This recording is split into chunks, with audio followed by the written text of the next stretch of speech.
Hello and good evening, everyone. Thank you. Thank you. My name's Laura Sparks, and I'm president for the Cooper Union of the Advancement of Science and Art, and it's just my pleasure to welcome you all to the Great Hall this evening. Thank you for tackling the elements and coming to make it for this important conversation. For more than 163 years, the Cooper Union has provided a forum for New Yorkers to debate important issues and to participate in shaping an American way of life. As you just saw, the stage has welcomed generations of influential changemakers, abolitionists and suffragists, labor organizers, civil rights leaders, social activists, and US presidents from Lincoln to Obama.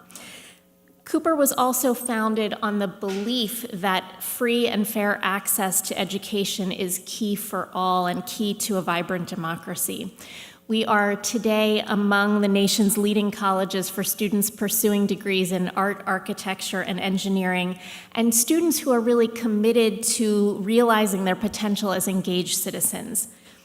Through Great Hall public programs like this one, like the one we're gathered here for tonight, this institution remains a destination for exploring new ideas, amplifying a diversity of voices, and discussing the challenges facing New York City and our nation at large. In that spirit, I'm delighted to welcome you all this evening to a program that is the first in a new series here at Cooper called Voices of Democracy. This series will feature esteemed experts, commentators, and civic leaders, all in conversation on key pillars of American democracy, including those currently under threat and the tools that we can employ to protect them. Our programming tonight is made possible by the Robert David Lyon Gardiner Foundation, who founded the Gardiner Foundation Great Hall Forum, seeking to connect conversations about the critical issues of our time with those that have happened in the Great Hall over the course of our history here. Our thanks goes to the Gardiner Foundation for their generous support of this series and of our new Voices from the Great Hall archive.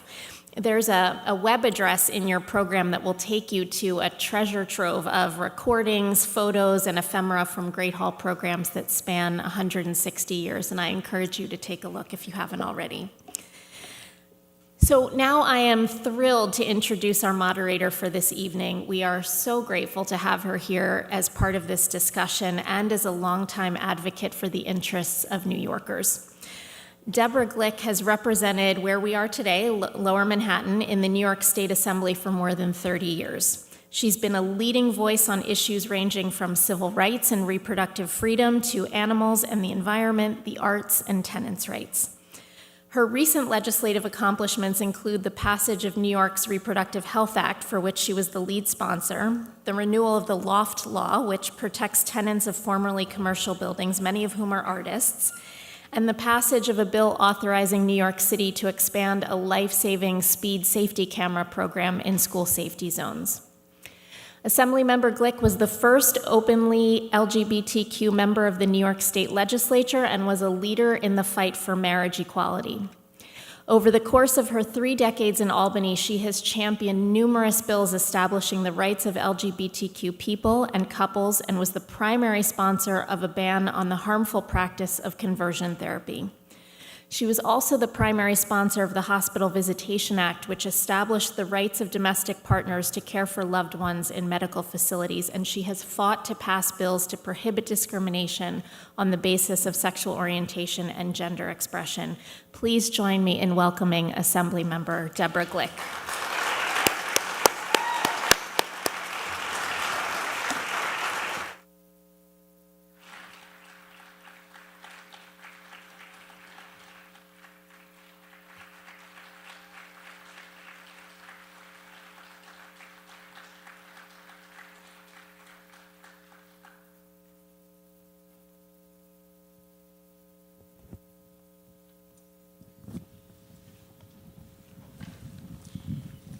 Good evening. I'm Deborah Glick. I aged while that was being read. I want to thank President Sparks, and I want to thank Cooper Union for hosting us this evening. And I want to thank Cooper Union for all of their partnership every day, because it's a very important and crucial institution in our community. So let's hear it for Cooper Union. And I want to thank the staff of Cooper Union and my staff for helping us organize this today. And I want to thank you for showing up and being interested in the topic that we are discussing, protecting democracy. In recent polling, 58% of respondents said that they felt that the MAGA movement was a threat to democracy. 1 in 4 respondents was a Republican.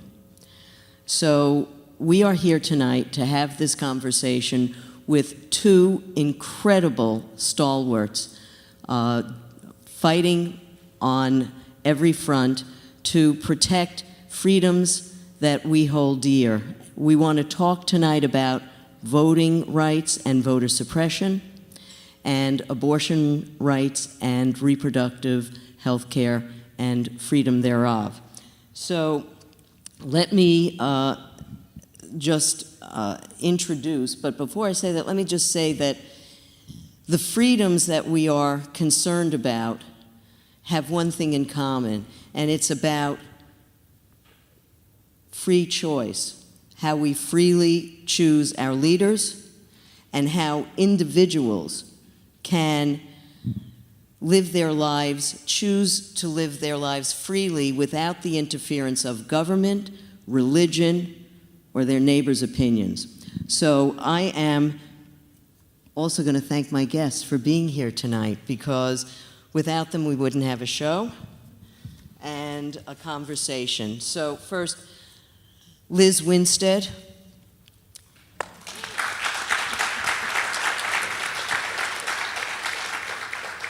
Lizz was a co-creator and a former head writer of The Daily Show, which for many of us changed the way in which we got our news. A little more honest than what we necessarily saw elsewhere. So we're grateful to you for that. And not only was Lizz involved in The Daily Show, but also Air America, where she co-hosted Unfiltered, which was a mid-morning show with Chuck D and Rachel Maddow. One could say that satire, it's hard to do satire these days, yes.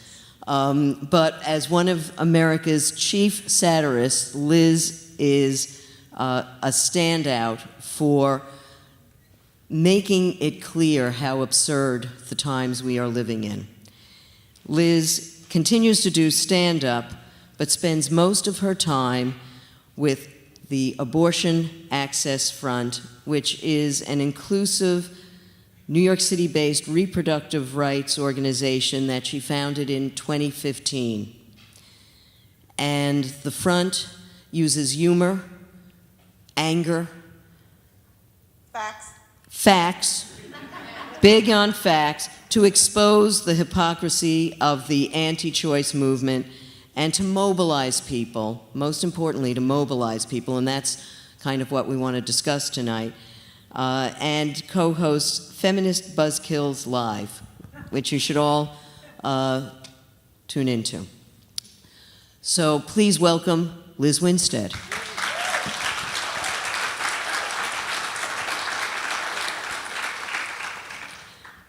What can one say about Maya Wiley, other than we really needed her and people were stupid?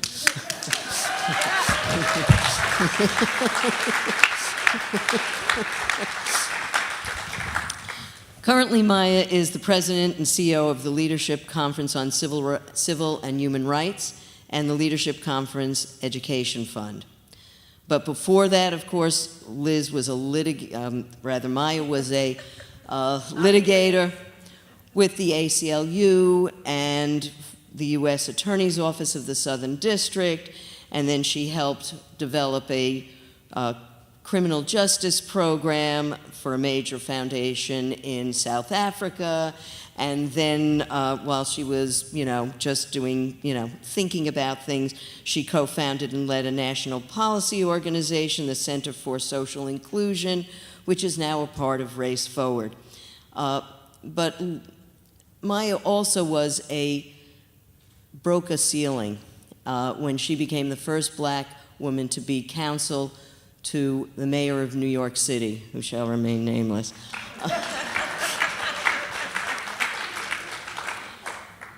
We could go on, and I will, just to point out that Maya was also a senior vice president for social justice at the New School University, where she founded the Digital Equity Laboratory, which we really need because the digital divide in America is keeping communities that desperately need to be engaged disconnected.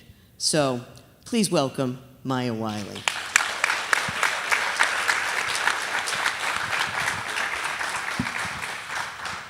So tonight, we want to talk about, and I'm going to ask our guests, since they both work in slightly different arenas but have been outspoken on both voting rights, voting suppression, and abortion rights, to talk a little bit about how you see those fights connected and related. Maya?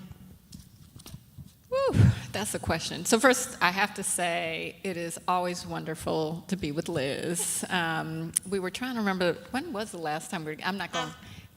I would say probably some MSNBC I think so. Shenanigans. And I think also you introduced me to a young woman who was running for office at the Teen Vogue seminar. Yes. Named Alexandria Ocasio-Cortez. She's like, I gotta meet her. She's great. And we were at the Teen Vogue summit, and you were like, Liz. And I'm like, oh my God. So that was fun. That happened.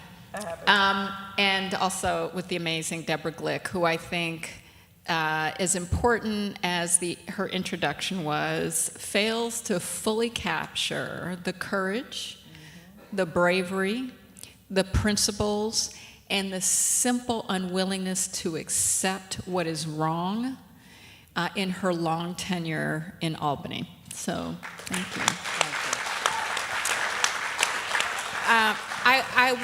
And it's always good to be in Cooper Union. My brother's an alum, and he couldn't be here tonight because he has kids.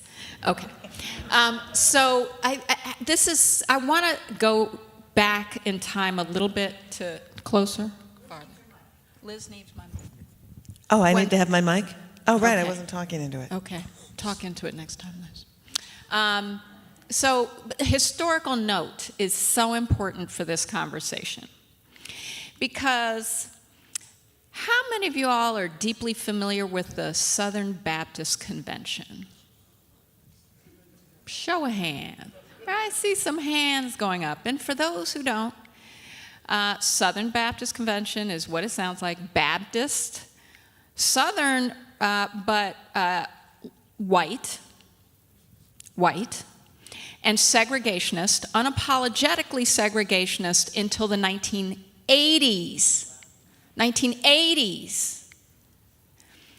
I point this out because we also, when we're talking about abortion rights, we often talk about the religious right of which the Southern Baptist Convention, not necessarily every individual who considers themselves a member, but certainly as a convention has been part of the religious right.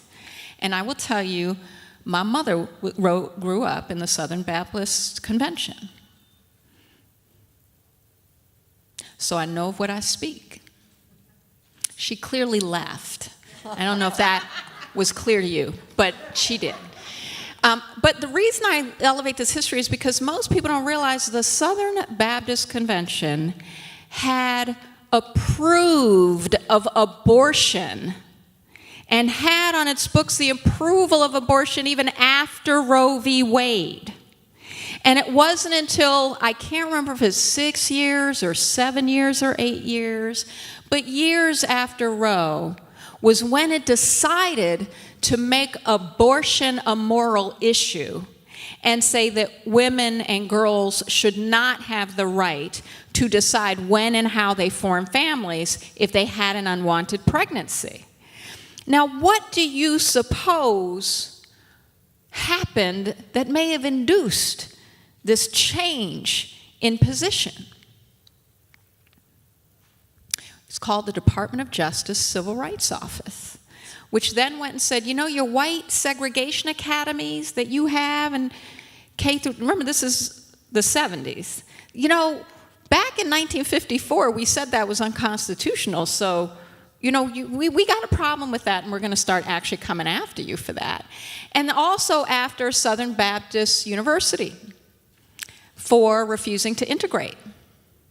And this was the turning point on abortion for the Southern Baptist Convention.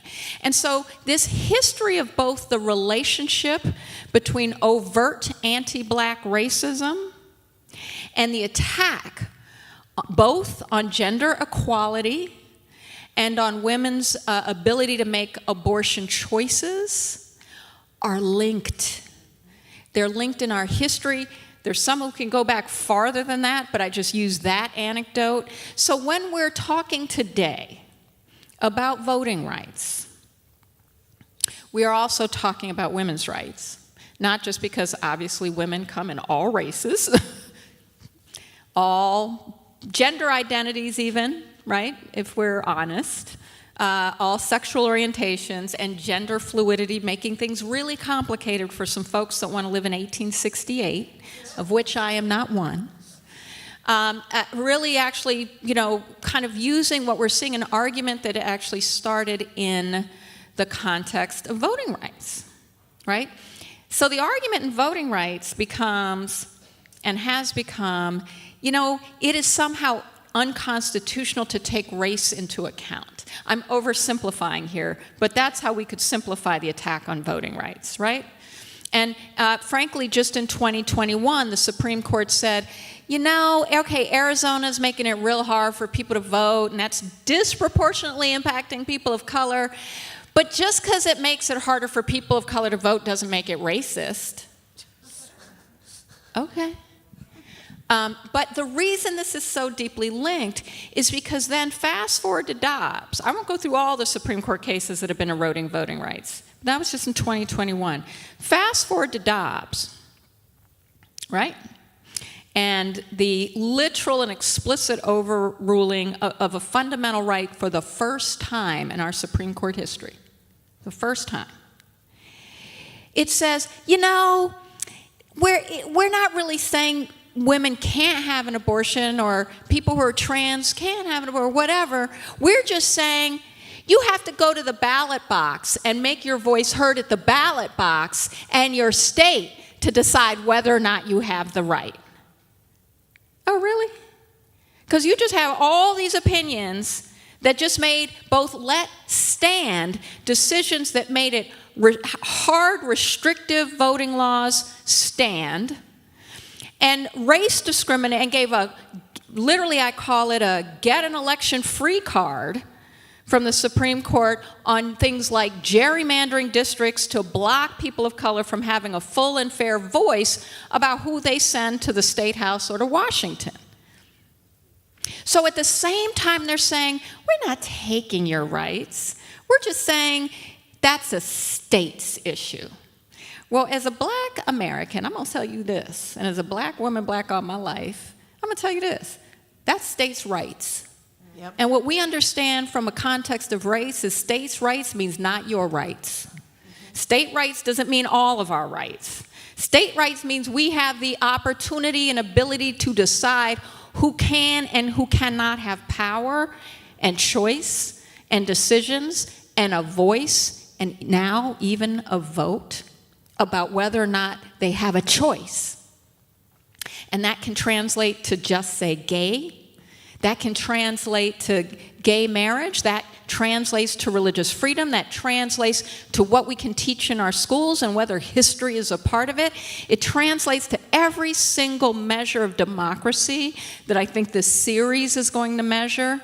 But when it comes down to it, the intersection of race and gender is so deeply rooted and entwined in our history, and often as a wedge, often as a wedge to keep us from moving forward and becoming a country that lives our constitutional ideals and principles. And what the Supreme Court is simply telling all of us, whether you're a Native American man or a white woman or a black transgender youth, whomever you are, what it's really saying is, it's open season. Yeah.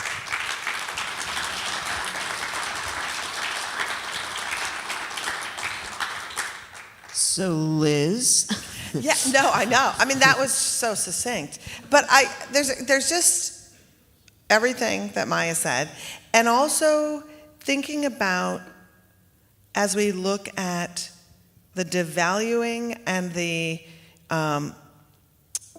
lessening of our rights, that's a reminder that as they need to take our votes and they talk about abortion as for the babies, it is not. It is nothing more than de-emancipating all of us, right? Every single time you take a step away from someone to be able to get the vote, you are giving more power to a country that doesn't value democracy.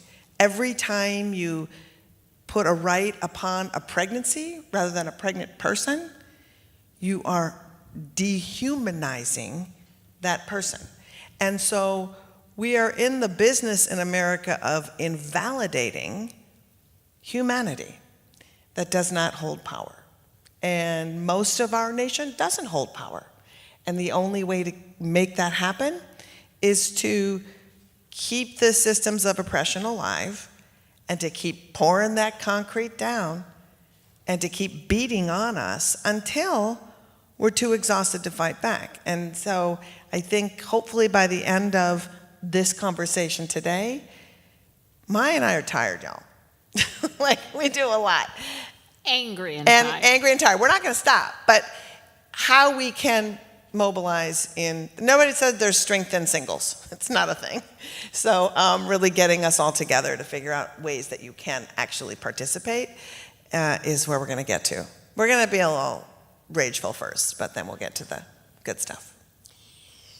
The interesting thing about the conservatives these days is that they have framed all of their efforts as they are chipping away rights as protecting or preserving freedoms for someone, right? So they are protecting, this is just about liberty for the churches.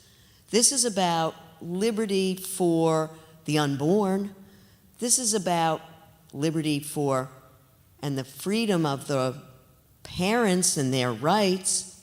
So how do we, and they've been effective that way, witness, Virginia. So how do we combat that and unmask the fact that this is not really about freedoms? It's, it is 1984 doublespeak. It is, in fact, the antithesis of freedom. As you said, states' rights is, you don't have to get a driver's license in 50 states. You don't have to, be someone who gets a visa at every border of one state. So that's why the Constitution is supposed to protect all of us. But how do we unmask and fight back against this notion that they are actually doing these things for liberty and freedom? Well, let's start. My first answer to this question is people are already unmasking it, right? And I think if you look at people in Kansas, did a whole lot of unmasking in defending and winning their ballot initiative, and not just Kansas, seeing women in particular registering to vote in much higher number and some of the highest gains in voter registration. Like in Kansas, it was like 70% of all new registrations were women. And it's because they're angry and pissed, and they actually understand exactly what this represents. And by the way, I think the other thing to recognize is this is not partisan. You know, whenever we talk about rights, it's suddenly, oh, you know, you're a Democrat, or you're a progressive, or you're a fill in the blank. And actually, we're the majority, the people who think you should have stable, predictable, fundamental rights, and that includes the right to abortion. Right? Kansas is pretty red. Just want to say that. So I think part of it is recognizing that we are the majority. The majority of people in this country hold these principles. And actually, we just did at the leadership conference some polling. We're going to release it soon. But that also underscores, and people want stability. So, you know, it is really confusing and disruptive to get between people and their rights, whether it's between them and the ballot box, or between them and their doctor, or between them and their teacher. I mean, all the things that we're seeing. So a big part of it is to be talking about it from those terms that are everyday, lived experience terms, because everybody's experiencing it. I just was having a conversation with someone who had spoken to a Christian group that had done some polling, and were finding that there were not an insubstantial number of evangelical women who were upset about the overturning of Roe.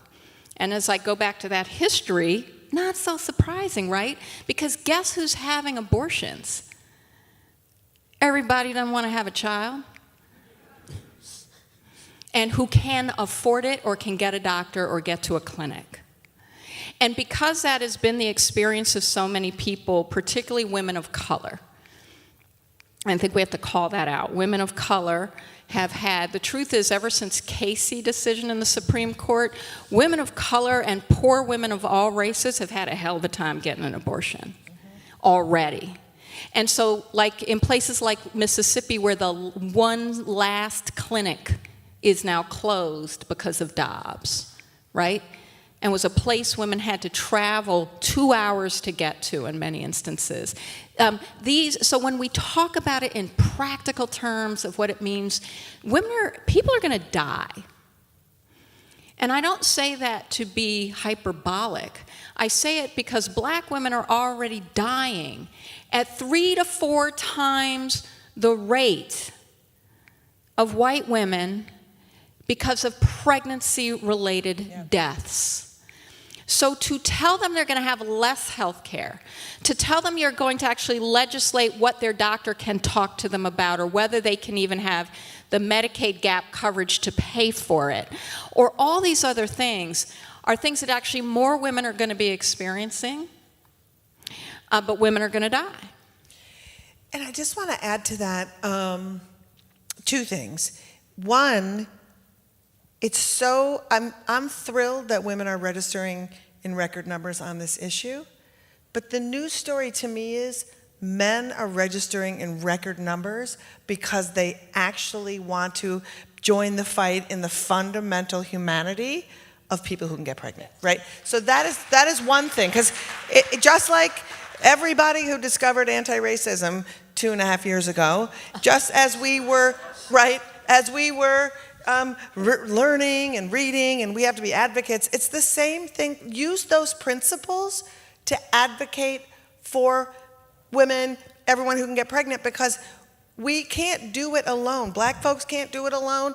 Voters can't do it alone. Women can't do it. We can't do it alone. We have to get to a point where we feel it in our bones and understand that humanity is on literally the devaluing of who we are is what's happening. And the second thing I wanted to talk about is we have struggled with talking about abortion in this nation for such a long time that since Roe v. Wade happened, we're very good at like getting a victory and going on vacation for a week.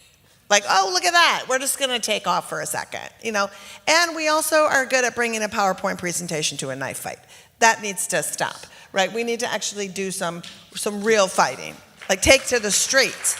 Because what happened with abortion and reproductive justice as a larger whole is we have incredible organizations who are providing care, helping patients get to where they need to get, doing legislative and policy work.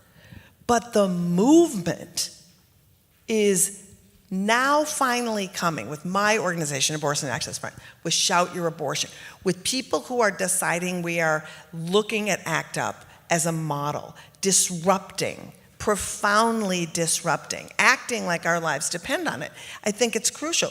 But if we don't talk about abortion in a way that is centering it in its proper place of a piece of healthcare somebody might need to get in their lifetime, we lose.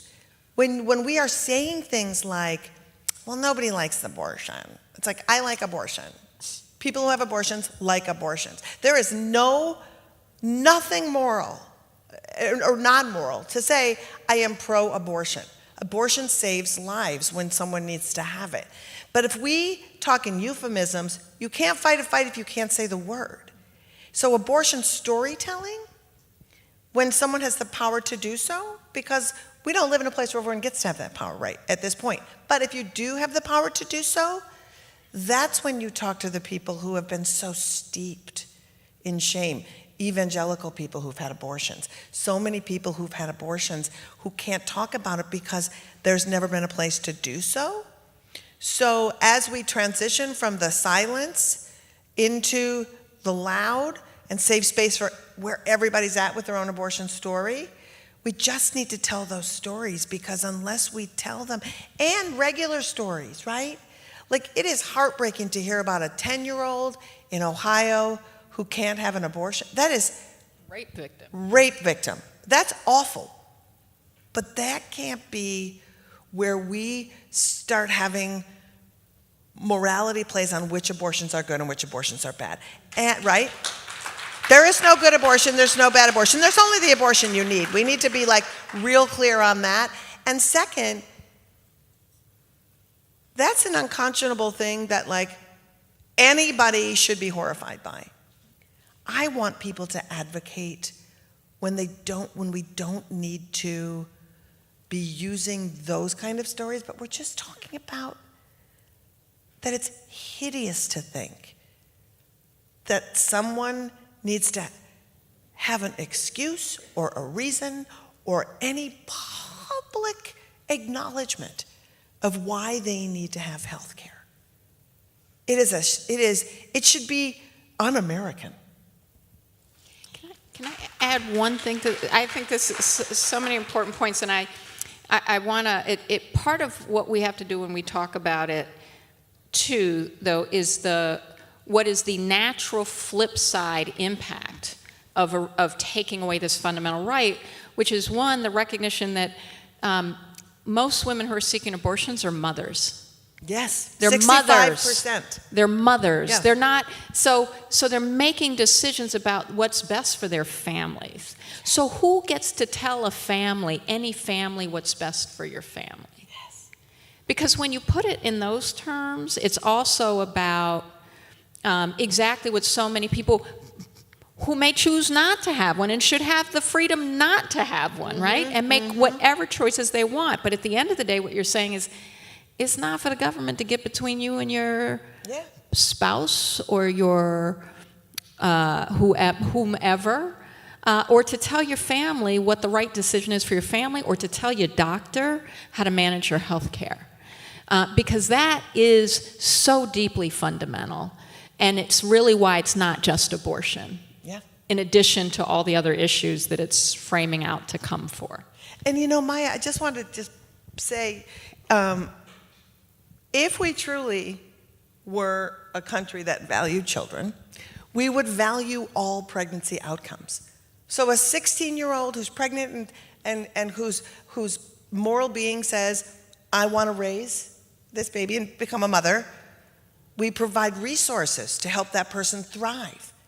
to the 35-year-old who with a kid who can't parent another child. We honor her choices by saying our government will help you terminate that pregnancy. Because if we don't, literally we just have a bunch of vaginal crossing guards who are just running all the roughshod around what we're doing. And I, for one, don't approve. Do not approve. 10 out of 10.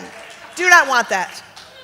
We're very sanguine here in New York because we have the Reproductive Health Act, we've codified Roe v. Wade, but the reality is that in most of New York, a very pro-choice state, abortion is not that available.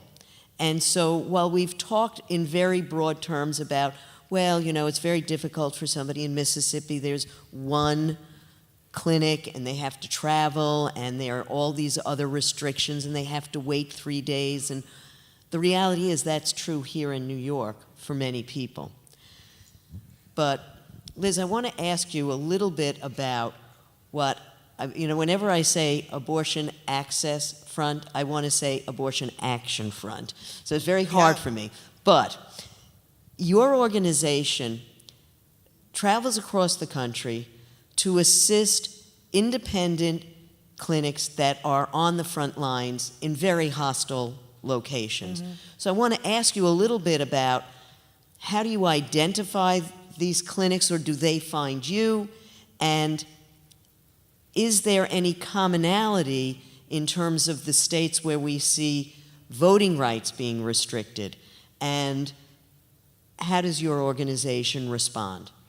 So the Venn diagram between voting rights and abortion access is a circle, right? It's like, it is the exact same thing. So how it works for us, we have a couple of buckets of work, but the bucket of work that you're talking about is when we talk about how to use humor and raise awareness, it's not just like being funny to bring people together. Sometimes it's simply a platform.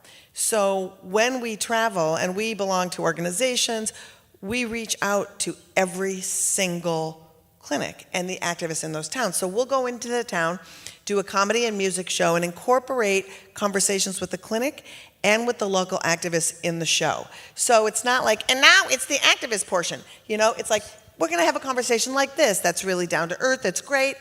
And then our audience, who we brought in through the comedy and the music, are hearing about what's happening in their state and locally oftentimes, because city councils right now, and I want to talk a little bit about that later, are going to be the new catalyst in trying to protect abortion access. So then we set up tables and booths, and then people can immediately go sign up to help. And then we actually go do I call it a public works project because I don't know what else to call it, but a lot of time clinics in these states, when they provide care, they can't get their clinics painted or get a lawn care service or get anyone to fix their shit. So we will fix their shit initially, and then we tell the audience what they need. And I'll never forget being in Oklahoma City. This guy's got his hand up. He's like, are you telling me that being an activist means that my lawn care service gets paid to take care of their lawn? And I said, yes, by you parking your van in front of that clinic. You say, I'm glad they're in my community. I support them in their community, and it matters. And so bringing people together so that people aren't siloed. When I started doing this work in earnest 10 years ago, my whole kind of career shifted to focus on this. I was out on my own, touring by myself, raising money for these clinics. And I wanted to go visit the clinics because people go in, they get their care, they leave, and the clinics are fighting the fight, providing the care, and then correcting the record, and it's too much. And when I would go visit, they would literally be shocked that somebody gave a shit to come and bring them lunch or just show up to see how they were doing. So then I scurried back to New York and I got all my comedy friends together. I'm like, look, bitches, we have some shit to do. Like, we all have been birth control. We are all surviving and thriving because of our access to reproductive care.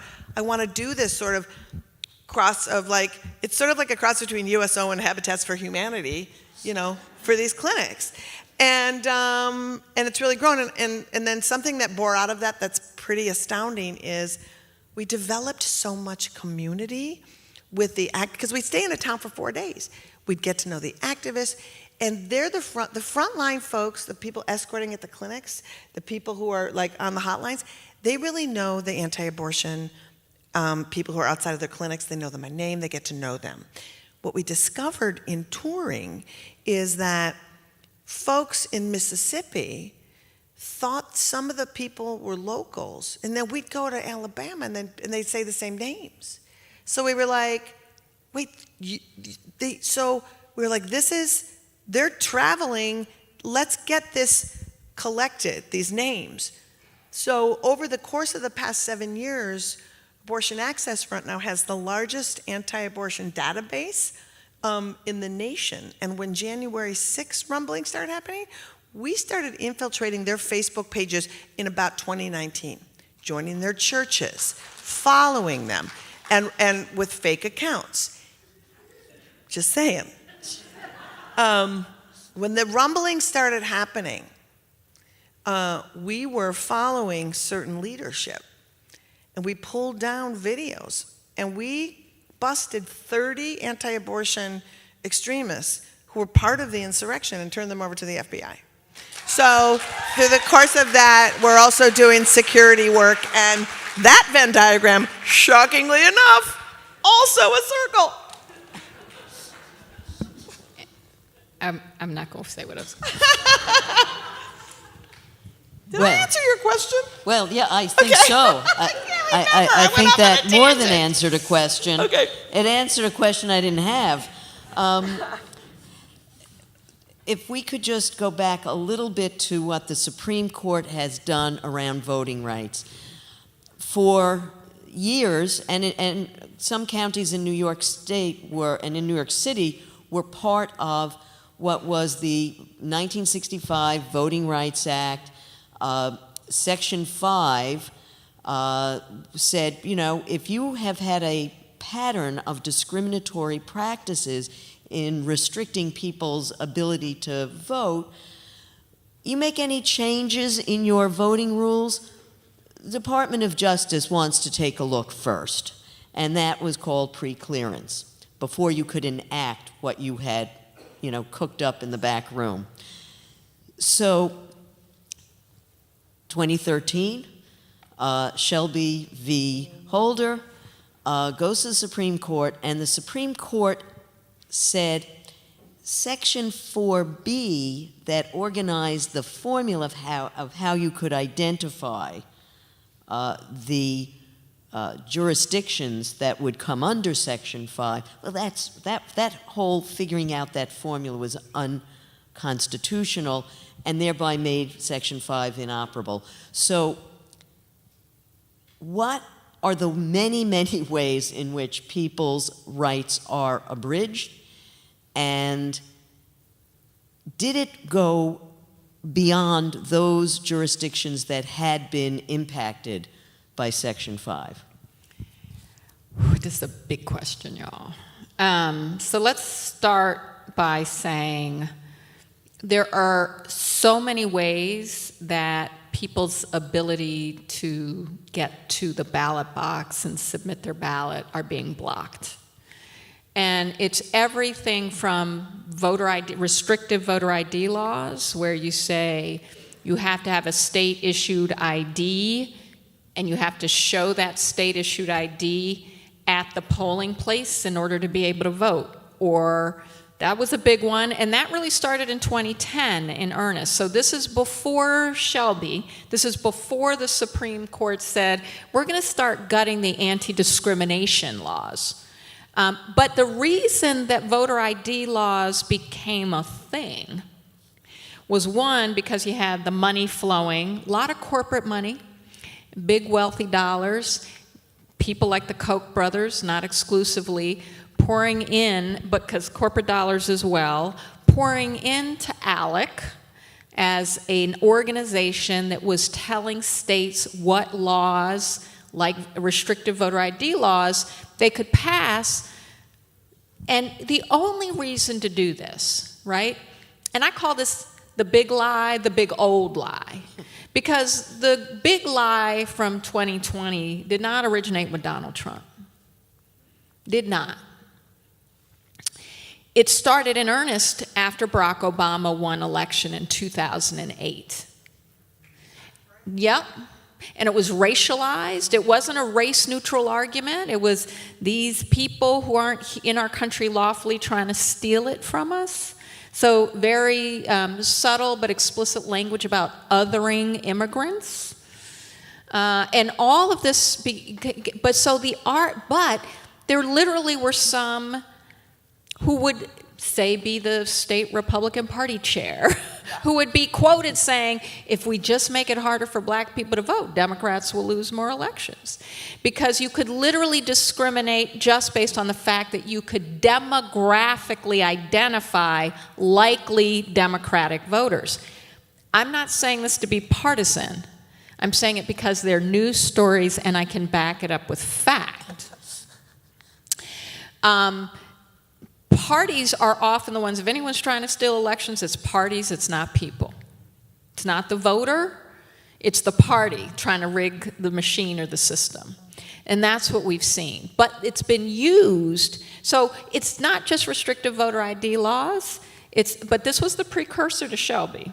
But it was also things like, and what we're seeing now since Shelby, see, because when you remove preclearance, when you say all you folks who have a long history of making it hard for people of color to vote in a discriminatory and often intentional and racist way, Sonia Sotomayor pointed out in the oral argument on Shelby County in South Carolina, my grandfather's side was enslaved in South Carolina.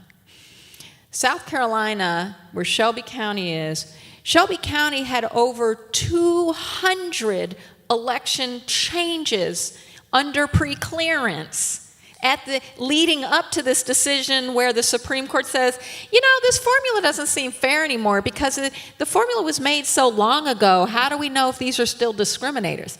I mean, I don't know, maybe those 200 times that the Department of Justice said, y'all can't do that because it's discriminatory, might have been a good indicator, but putting that aside, after Shelby and the erosion of preclearance became open season.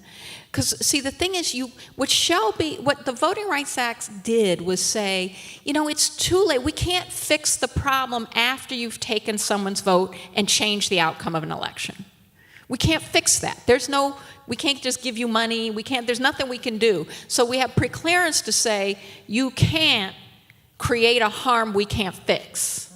That's why we have to look at the laws to assess whether they would be discriminatory before you're able to implement them. So once they take that away, and by the way, this is the first time, Leadership Conference on Civil and Human Rights, which I have the great privilege to be a part of now, is the coalition of civil rights organizations that won the passage of the Voting Rights Act of 1965 and every single reauthorization since. This is the first time reauthorization where we couldn't get one single Republican vote. Well, we got one.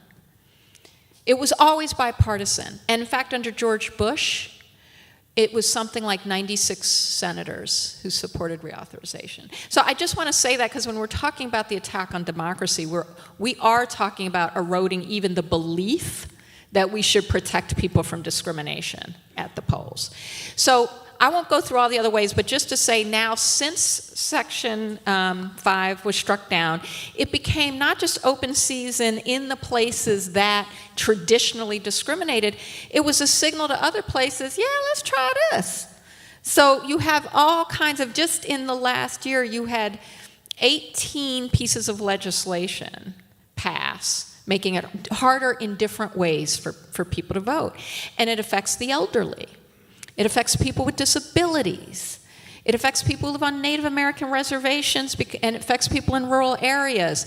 And in 2020, the one time where we had, because of COVID, right, a sort of, we're going to remove all kinds of barriers because of COVID, and we're going to have mail-in drop boxes, and we're going to have mail-in ballots, and we're going to do all these things to make it easier for people to vote. It's the highest number of people with disabilities and elderly saying, oh my God, I could actually vote.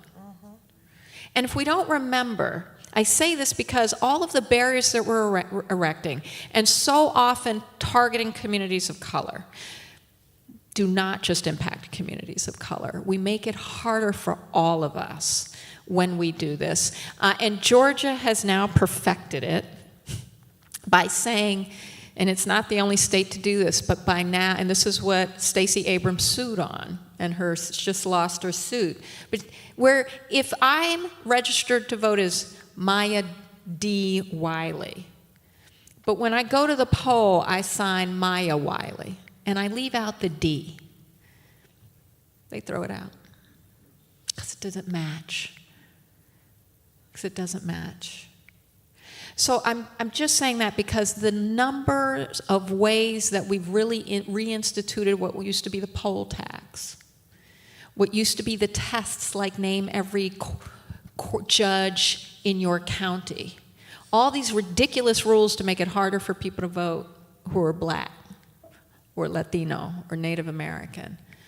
We have now inscribed that for everyone with these voting laws.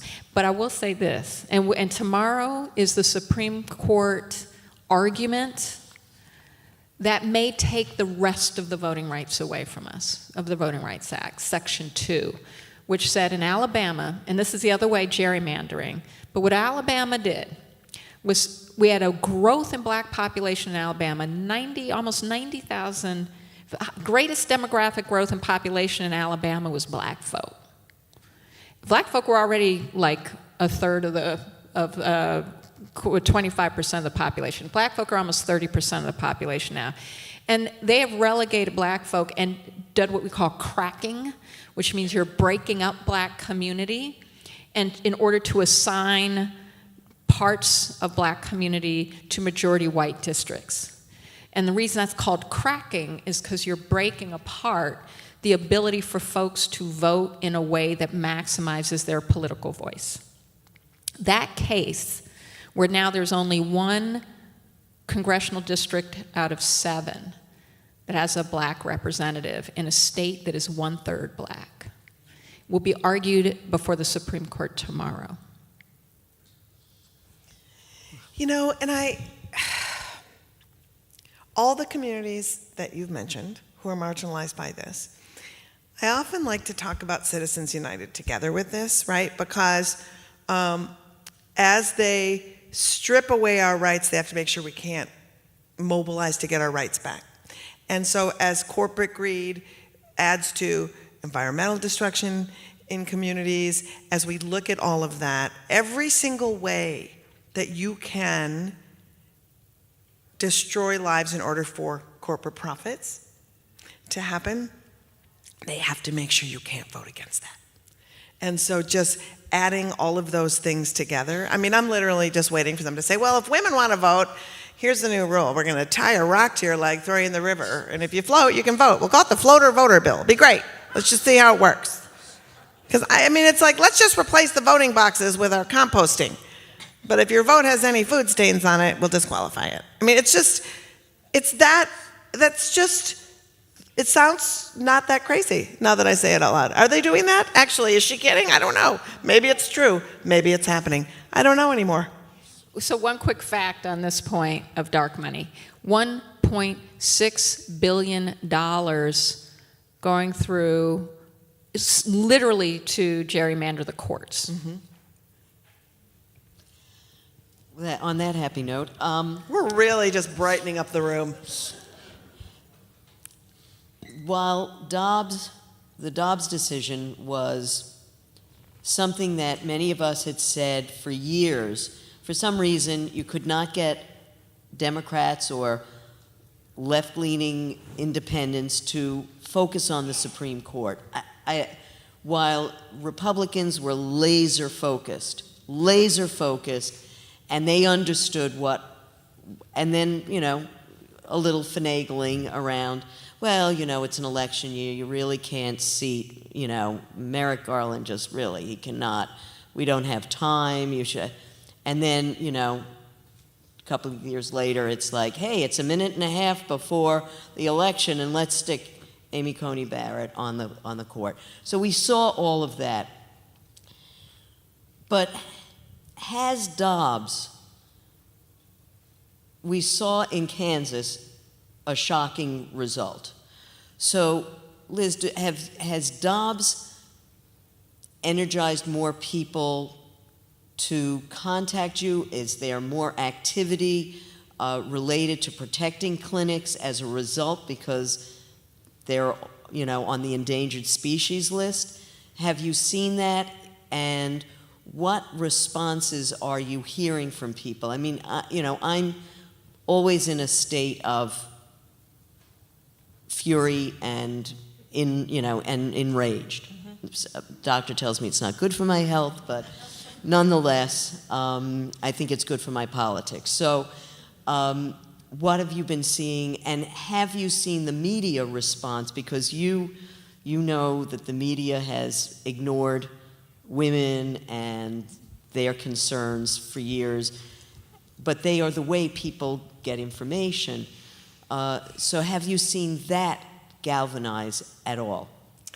Yes, there has been a galvanization, but I have to say that, and this is where we cannot not hold ourselves accountable, right? I started this trajectory in 2010, begging, pleading, please pay attention, state legislatures matter, these things matter, abortion matters.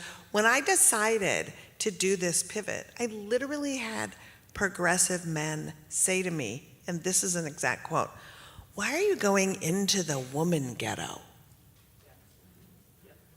The woman ghetto.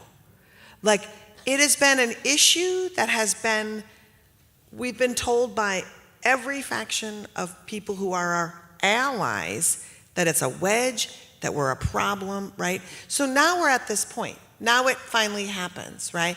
And people are coming forward, and it revealed how profoundly lacking we were as a movement to get the message out.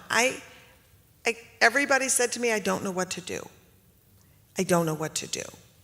And with the media, and this is the problem, when a media ignores an issue, they are unprepared to cover it, and they cover it wrong, and they prioritize it wrong at a time that is pivotal to be talking to the activists and the providers and the people who've been on the ground with insight.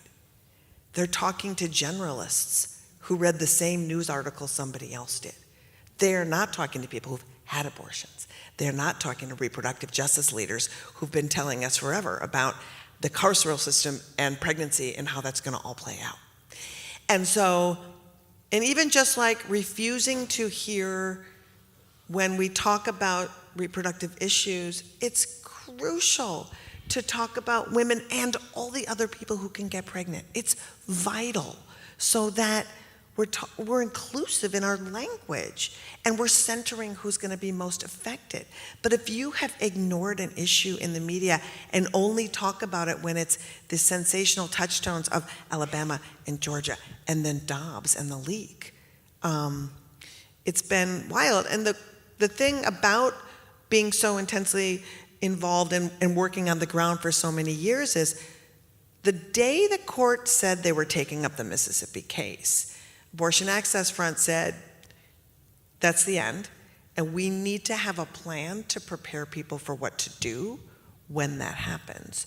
So we started planning 8 months in advance of it. We have a 5-part series called Operation Save Abortion that you can go watch. We did a live stream. We did a day-long live stream, kicked it off with a 101 on reproductive justice to help people frame how they should be talking about the issue. And we invited people to get together with their friends, and we had a workshop toolkit for each episode, either patient care, advocacy, direct action, reproductive justice, and clinic support. We had 10,000 people watch a 7-hour live stream. in July.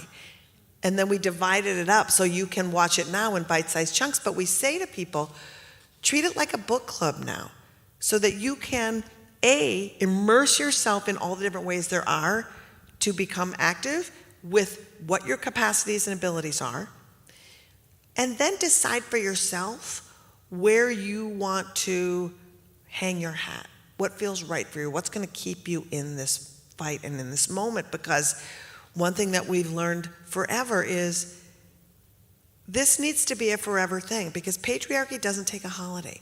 White supremacy doesn't take a holiday.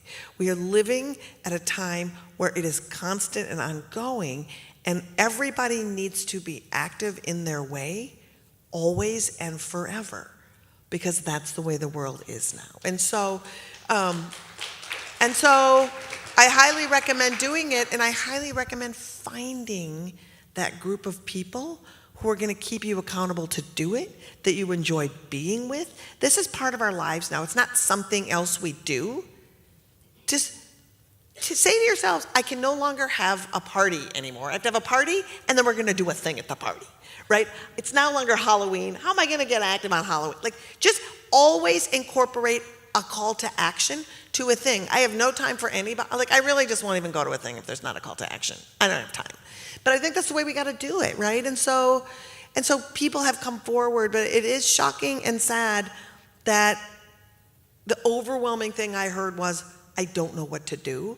And it's because us as a movement, and all of those of us being in it, haven't given people something to do. They've said donate and vote. And voting is important, but it's always voting and. It's always voting and.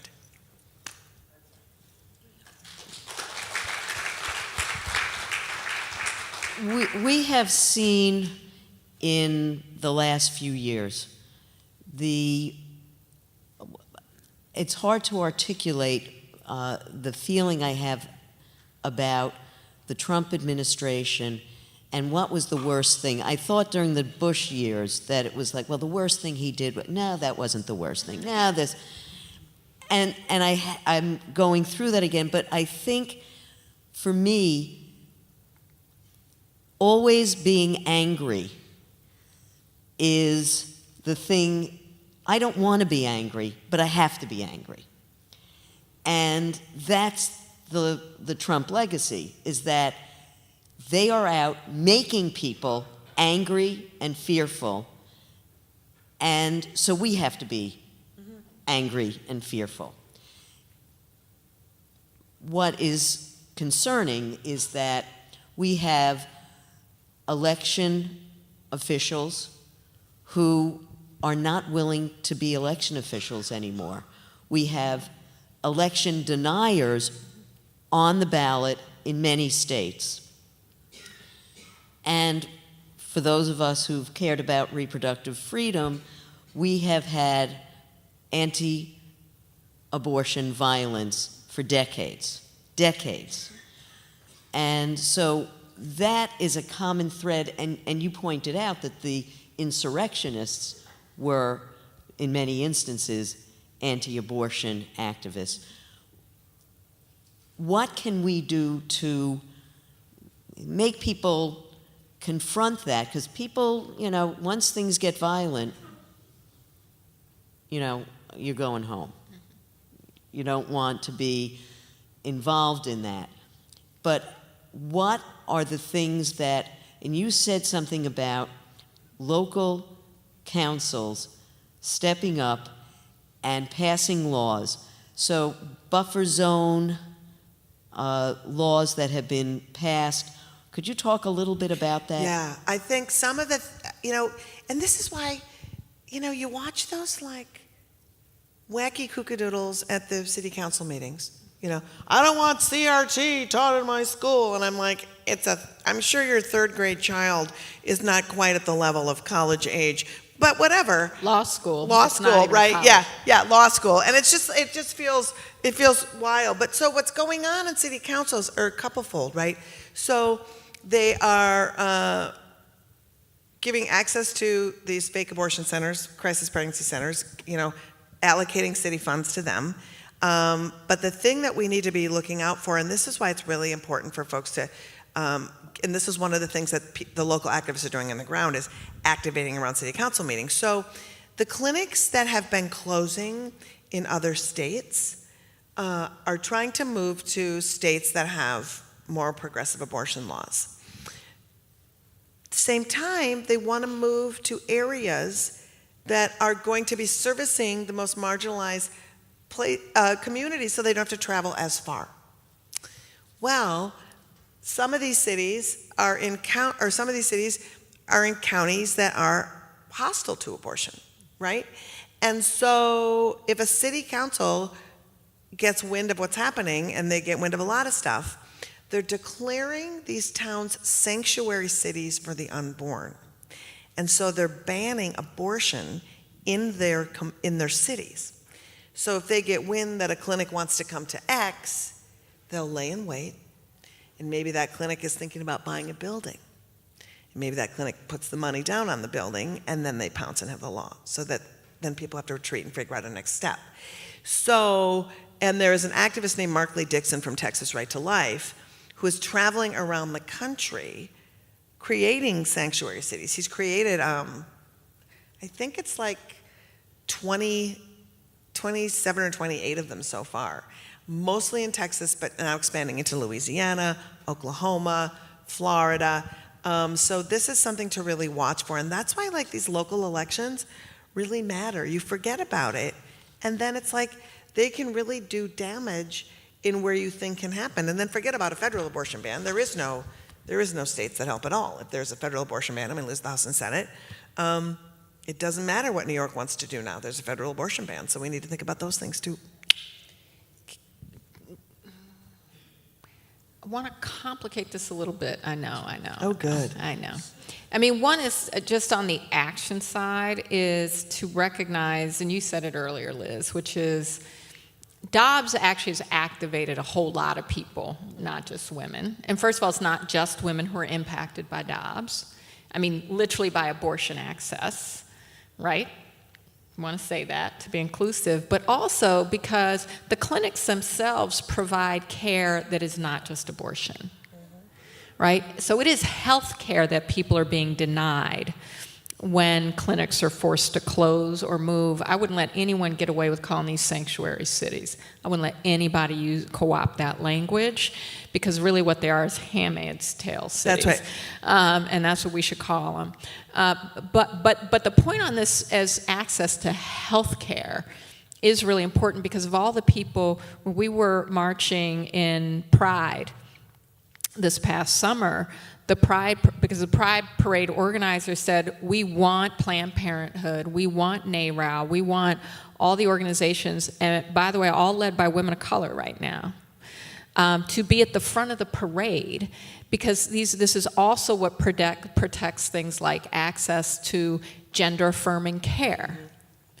Places where people can't go if these clinics don't exist. So I just want to complicate it by saying that, and that is tremendously important. And yeah, we whenever we're eroding a right or a service or a protection for anyone, there are always a bunch of people caught up in that net, and we gotta say that. But it's also because it made so clear how it was coming for contraception. The Supreme Court was explicit. Clarence Thomas just went all and outed the playbook. You know, I know they were pulling his coattails later saying, dude, did you not get the memo? We weren't supposed to say all this. Alito's trying to say, it's not that big a deal. And Clarence Thomas saying, it's on. We're coming for all y'all. We're coming for gay marriage. We're coming for contraception. All y'all, we're coming. Oh, I don't even know about Virginia versus Loving. Forget about all those interracial marriages. I don't know about that either. I mean, it made it clear. But don't clear. you think, Maya, he may be coming after Loving because Ginny's such a monster, he can't even ask her for a divorce. He's too afraid. He's like, I will literally ruin it for everyone because she terrifies me. So honey, I'd love to stay married, but it's the Constitution. We can't. I'm just saying. It's my conspiracy theory that I'm bringing to the Cooper Union. Trying to figure out if there's a legal defense if he goes down on January 6th. maybe. But I think this opportunity, I mean, you know, it's devastating, it's awful, it's wrong,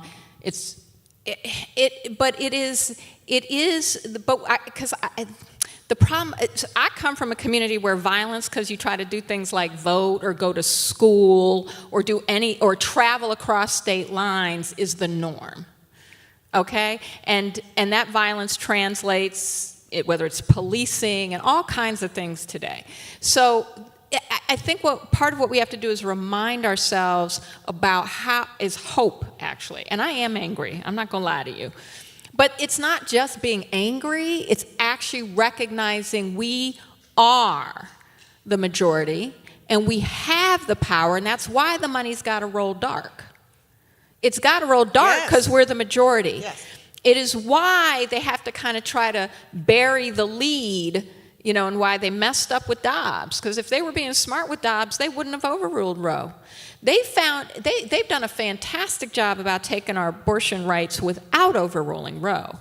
That's the God's honest truth. Yep. And talking about media coverage, you know, in the lead up to Dobbs, you know, as the black woman on the panel on MSNBC, and having one perfectly nice person say, well, you know, frankly, even if you overrule Roe, women will still be able to get an abortion because, you know, there'll still be clinics and, you know, and they'll still be. And I was like, people can't get abortions now. Yeah. Women of color cannot get abortions now. Low-income women cannot get abortions now. Women who live in a rural community, this is 2 hours travel. If you can get paid and don't have to worry about covering your rent, and have a car or someone who can drive you. Like, we already made it so difficult that really they could have gone a little further along that road and still, like, it completely interrupted our ability. And even now with Dobbs, if you got money, you can still get one.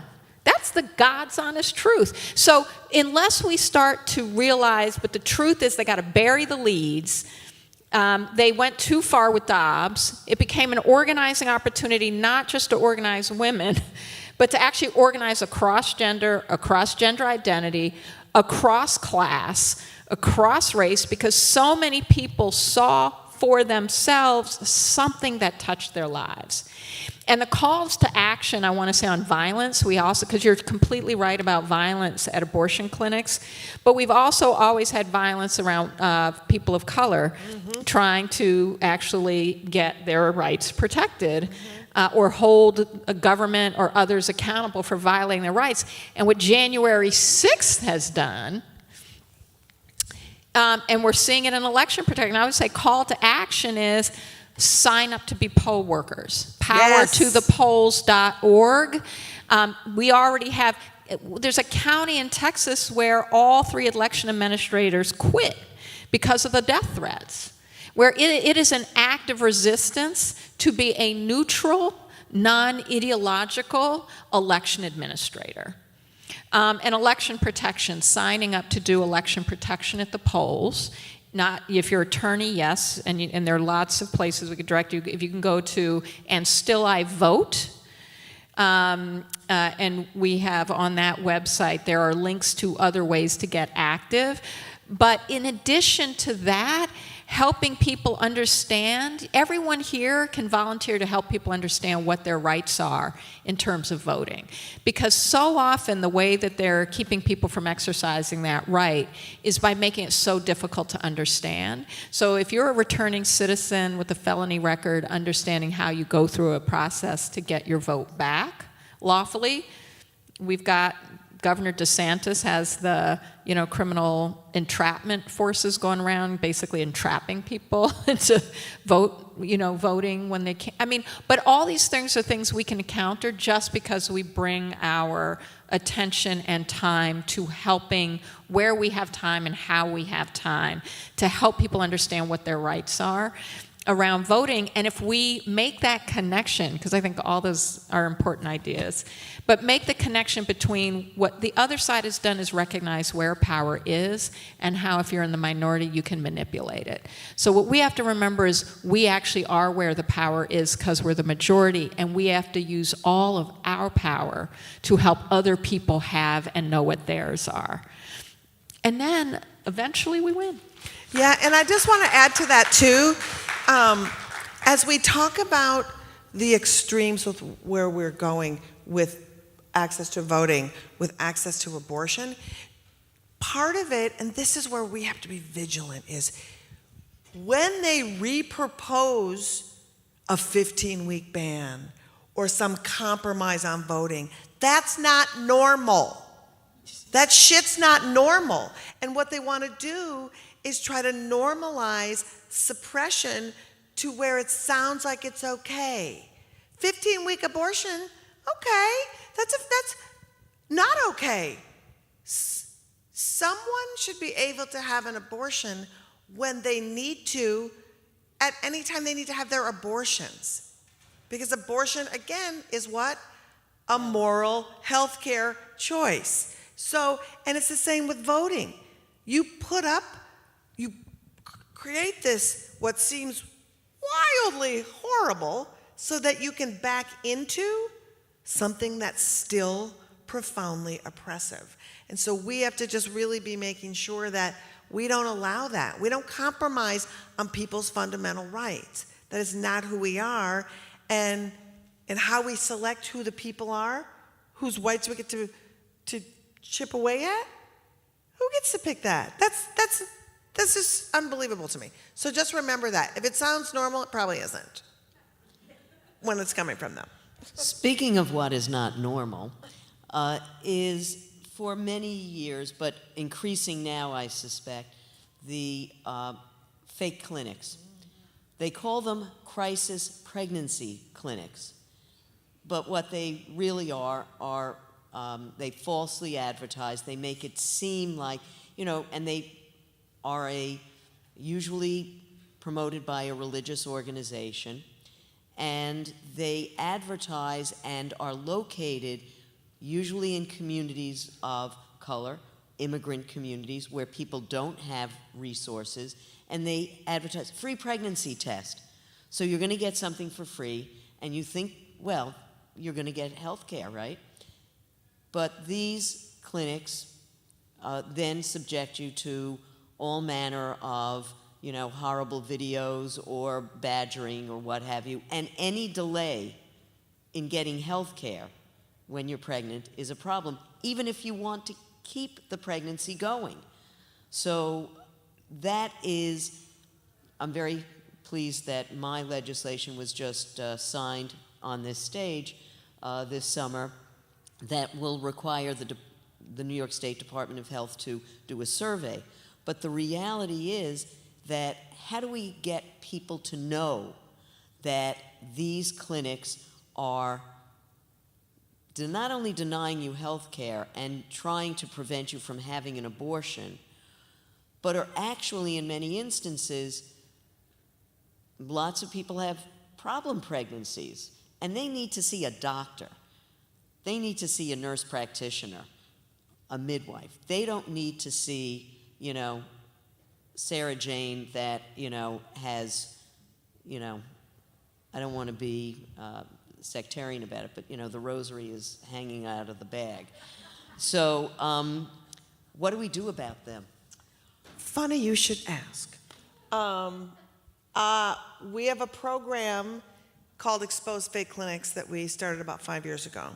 And in fact, we have a training. If you go to OperationSaveAbortion.com, and when you walk out, all of this information will be at the table, and you can talk about it. But next Monday, a week from tonight, we have an online seminar about our activism in this area. I got pregnant the first time I ever had sex when I was in high school, and I needed an abortion, and I ended up at one of these places, and you walk in, and a person is impersonating a physician, literally impersonating a physician, wearing a lab coat. And I thought it was a doctor, until I realized, oh, the Lancome lady also has a lab coat, so they're kind of frauds.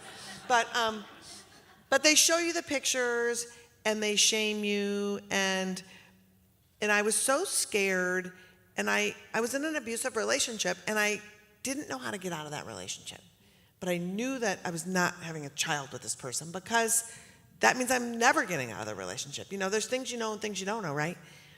So I just said, I have to go. And And she said to me, just remember, your choices are mommy or murder.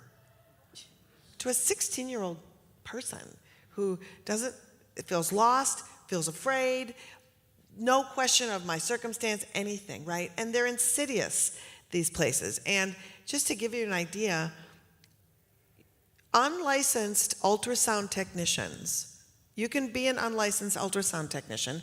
The Knights of Columbus have given $18 million worth of ultrasound machines to these fake clinics so that they can tell people either, oh, don't worry, you're not that far along. Come back to us in like a month and we'll talk about it. And then you come back and you are past the limit, the gestational limit to have an abortion.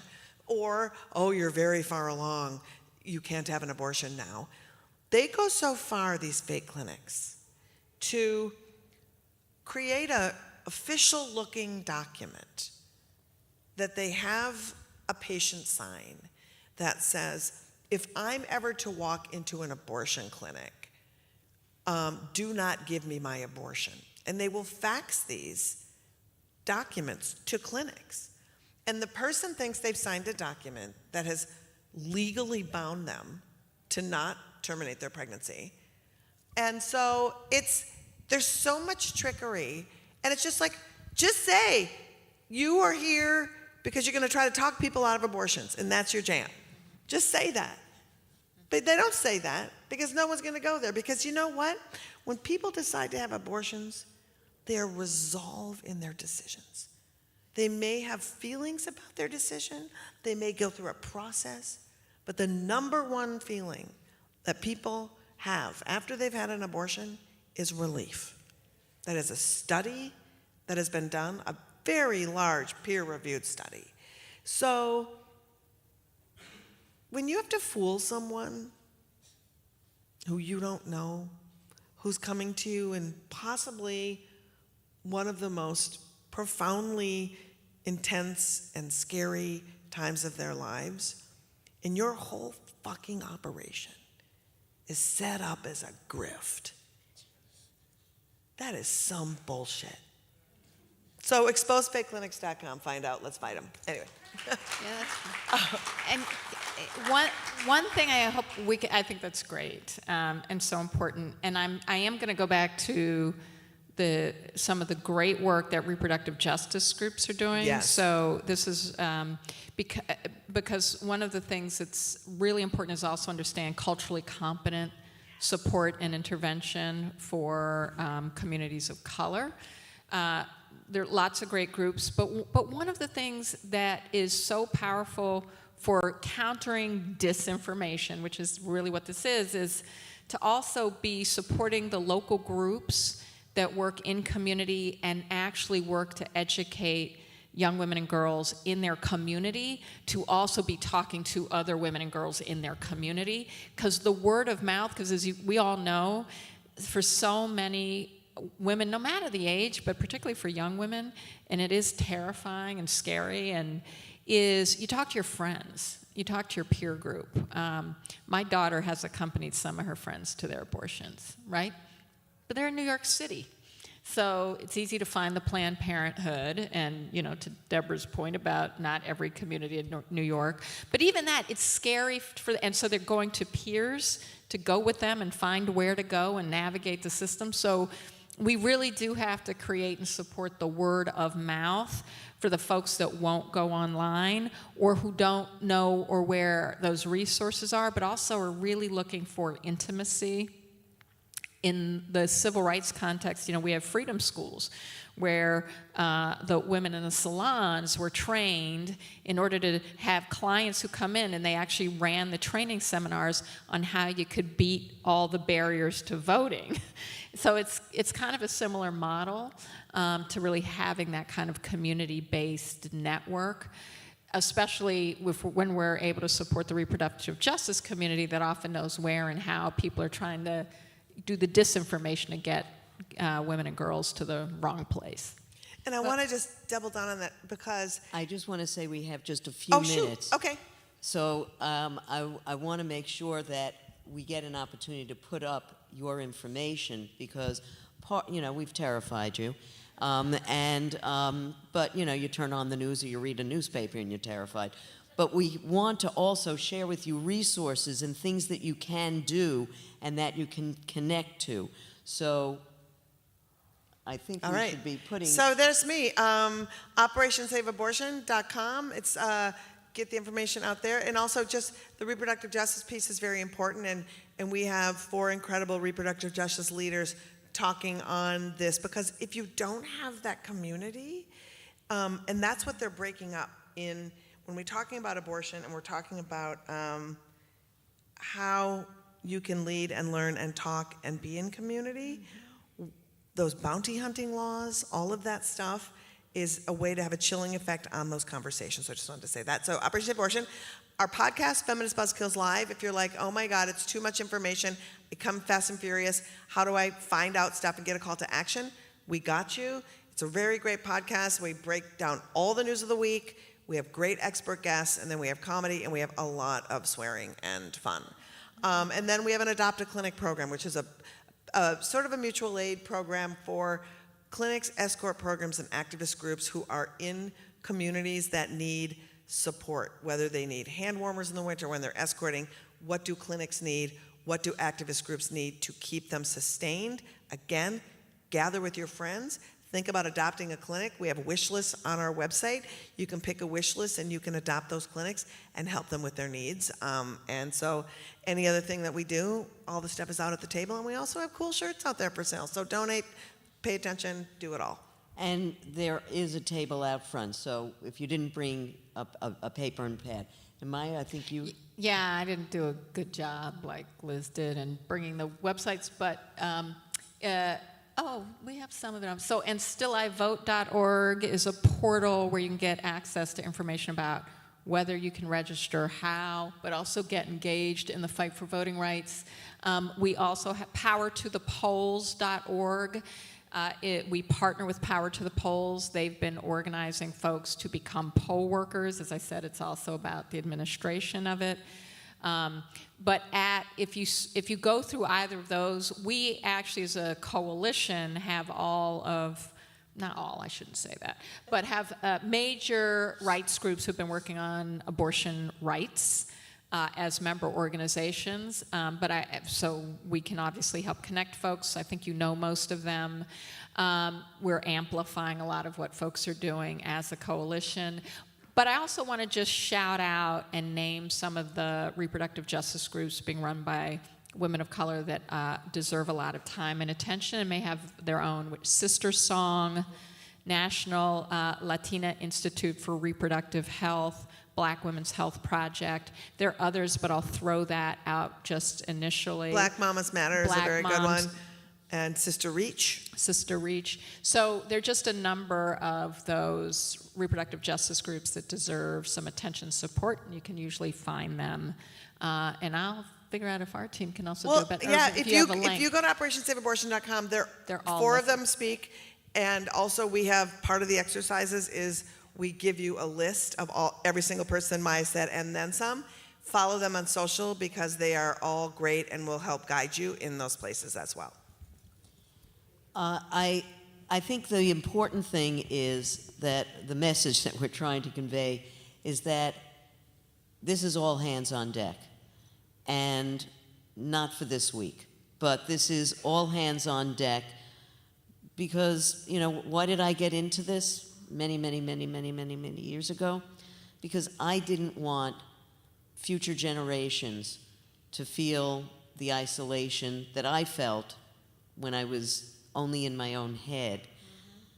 And this is about making certain that the rights that we fought for and have enjoyed and are being shredded, that we can be the bulwark that prevents future generations from having to live under an authoritarian regime that wants to control individual lives, and that these are resources for you to get engaged.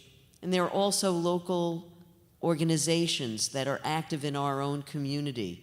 And so you can contact me and we will connect you so that you can be a part of making certain that the news 5 years from now, 10 years from now, is positive, not negative.